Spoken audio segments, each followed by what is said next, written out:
Hi everybody, it's Jim Kelly again. I want to take a few minutes today and talk about short sales. Let's start by talking about the definition of a short sale.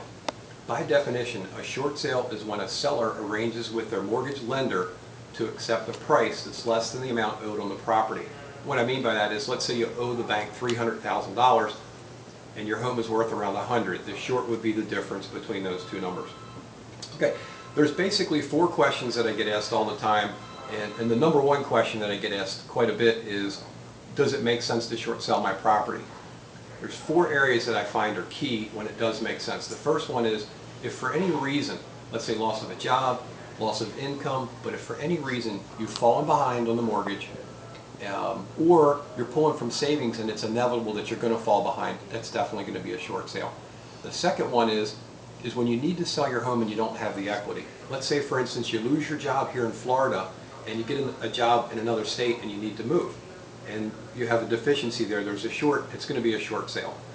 Number three is when financially it just makes sense, and in some cases the deficiency is just so great that the likelihood that you'll ever be in an equity position again is very slim, and that's number three.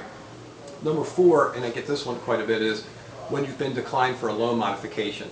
And if that's the case, I do want to look at the documents first, because sometimes there's mistakes that can be made on both sides. Maybe it's the bank, maybe it's the information you've given the bank. But if you've truly been declined, then it's probably going to be a short sale. Number two question is, will the bank require me to pay the difference in the balance? It's a great question, and I answer it like this. As part of the short sale arrangement, the lender typically agrees to forgive the balance. Now, the key thing there is doing the right thing in a bad situation. You're going to be asked for a hardship letter. You're going to need to prove that you've had some financial hardship. But we can talk about that in detail with your specific transaction. Number three is, why would the banks forgive my loan balance? And that answer is really simple. Because the lender does not want to go through the time and the expense of the foreclosure process. It just makes sense. It's easier to short sell your home. Number four is, I get asked a lot about, why short sale and not a foreclosure? Why don't I just walk away? There's a couple key points there. With a foreclosure, you're forced to leave your property in usually a very short amount of time, 24 to 48 hours. Number two, the bank almost always goes after the seller for the deficiency, as well as legal fees. Number three, the result is almost always a bankruptcy when you walk away and it's a foreclosure. Foreclosure and bankruptcy are probably the two biggest things that negatively affect your credit.